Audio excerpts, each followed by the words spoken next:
High to all the viewers of Baban top Kalaburagi.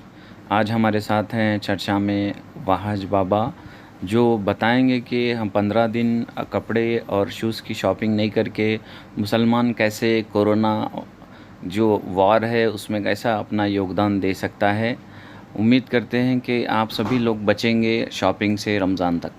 यहाँ था TV पर। और आप बोलिए, आज लॉकडाउन जिस तरीके से किया गया, जिस तरीके से ओपन किया जा रहा है, कोई लॉजिक है इसमें? लॉकडाउन इमीडिएटली 4 घंटे 3 घंटे में लॉकडाउन बोलकर ऐलान कर दिया जाता है, कोई प्रिपरेशन के बगैर। लॉकडाउन ओपन किया जाता है तो वाइन शॉप से ओपन किया जाता है।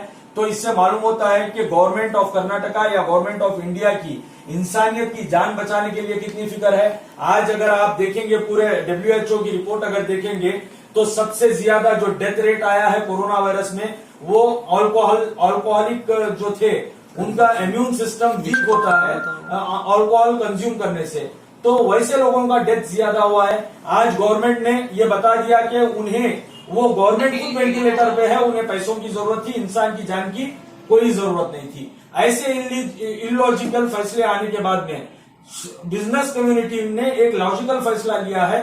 वो फैसला ये है कि तुम्हारे को बदनाम करने का हम कोई मौका नहीं देंगे। नहीं, ये क्या गारंटी है कि हमारे जो लोग हैं वो कपड़ा नहीं खरीदेंगे, अपनी खुशियां जो ईद की नहीं मनाएंगे, फिर भी ये लोग बदनाम नहीं करेंगे? इसकी कौन गारंटी लेता है? इसकी कोई गारंटी नहीं ले सकता। जैसे कि गवर्नमेंट ऑफ कर्नाटका ने किया है अभी, सबके लिए ऐलान किया है, जैसे कि ड्राइवर है, टैक्सी ड्राइवर है, इसमें ऑटो रिक्शा ड्राइवर्स है, उसमें धोबी है, उसमें बार्बर्स है, कंस्ट्रक्शन के भी लोग हैं उसमें। लेकिन ऐसे लोग नहीं आ रहे जो कपड़े या चप्पल का बिजनेस करते हैं, जो लोअर मिडिल क्लास से बिलोंग करते हैं। लोग लोअर मिडिल क्लास से बिलोंग करते हैं, वैसा तबका फंस रहा है मिडिल क्लास का ऑलवेज, जो खुल के मांग नहीं सकते। तो उनके लिए कौन सा भी रास्ता नहीं है। तो क्या मतलब कि अगर कोरोना है तो बस रोना है लोगों को, खुशियां नहीं मना सकते ईद के, वो लोग कपड़े नहीं पहन सकते क्या? डॉक्टर साहब, आप अगर लॉकडाउन में अगर पूरा एपिसोड को निकाल कर देखेंगे, तो गवर्नमेंट ऑफ इंडिया और कर्नाटका गवर्नमेंट कंप्लीटली लॉकडाउन में फेल्यूर है। इसलिए फेल्यूर है, जो मिडिल क्लास तबके की आप बात कर रहे थे, लॉकडाउन का मतलब ये होता है कि पब्लिक को आप घर में बैठने के लिए कहें, और दूसरी तरफ उनके तमाम एसेंशियल कमोडिटीज का अरेंजमेंट करें। एसेंशियल कमोडिटीज के अरेंजमेंट करने में कंप्लीटली फेल्यूर हुई है। मगर एक दूसरा पहलू भी आप देखेंगे तो गवर्नमेंट तो कंप्लीटली फेल्यूर रही, मगर सोसाइटी का जो इंपॉर्टेंट आज रोल प्ले किए हुए हैं, तो एनजीओस किए हैं, नॉन पॉलिटिकल ऑर्गेनाइजेशन और पॉलिटिशियंस, कुछ पॉलिटिशियंस किए हुए हैं। आज सिर्फ लॉकडाउन में गरीब आज सरवाइव कर सक रहा है तो सिर्फ एनजीओस की बदौलत, कुछ पॉलिटिशियंस की बदौलत, वरना गवर्नमेंट कंप्लीटली फेल्यूर है। इसी तरीके से रमजान में मिडिल क्लास का जो तबका जो परेशान होने की बात आप जो कर रहे हैं, आप देखिए, उनके लिए भी जो साहिब इस्तेताअत लोग बंद कर रहे हैं अपने कारोबार, बंद कर वो लोग घर में नहीं बैठेंगे। वो लोग मिडिल क्लास और बिलो पॉवर्टी लाइन के नीचे के तबके का भी ख्याल करेंगे, जिस तरीके से पूरे लॉकडाउन में किया। कम से कम गुलबर्गा को अगर आप देखेंगे तो गुलबर्गा के साहिब इस्तेताअत हजरात अपने आप को पेश कर मुस्तहिकीन की खिदमत किए हैं, नॉन पॉलिटिकल ऑर्गेनाइजेशन मुस्तहिकीन की खिदमत किए हुए हैं। आप थोड़ा सा एक रोटी किसी के पास है तो वो एक रोटी में से आधी रोटी कर अपने पड़ोसी को खिलाया, ये बात को गुलबर्गा से नकारा नहीं जा सकता। गवर्नमेंट की यहां पर किसी किस्म की मदद नहीं मिली है, वो कंडेमनेबल है, फेल्यूर है।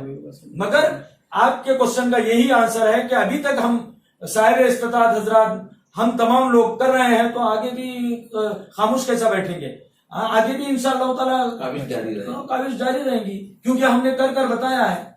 नहीं चाहते कि हमारी वजह से दूसरे बिरादरान वतन को तकलीफ हो, हम नहीं चाहते कि डिस्ट्रिक्ट एडमिनिस्ट्रेशन को हमसे तकलीफ हो, हम नहीं चाहते कि हुकूमत को किसी किस्म से हमसे तकलीफ हो। इसीलिए हम हर जगह आजाद हिंदुस्तान से लेकर आज तक कुर्बानियां अगर कोई पेश कर रहे हैं तो यह कौम पेश कर रही है। जैसा आप तो कह रहे थे कि उसके बावजूद भी मीडिया आपका इशू नहीं बनाएंगी यकीनन, मगर एक बहुत बड़ा तबका है, सेकुलर तबका, जो यह बात को जानता है कि मीडिया गलत तरीके से मुसलमानों को बदनाम करने की कोशिश की जा रही है। आप बता रहे हैं कि इल्जाम अगर मुसलमान पे ये लगेगा कि लोग अगर इकट्ठा हो जाएंगे एक जगह शॉपिंग के लिए, केसेस बढ़ जाएंगे तो इल्जाम लगेगा। अभी दूसरा इल्जाम लगेगा कि इकोनॉमी के लिए मुसलमान आगे नहीं आ रहा।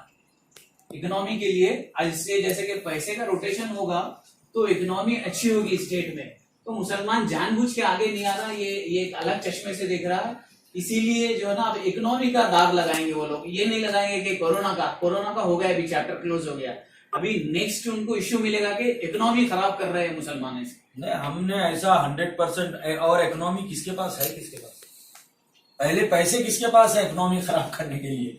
ना हमारे पास पैसे है, ना खरीदने के लिए पैसे है। हम किसी की कहीं को इकोनॉमी खराब करने के जाएंगे।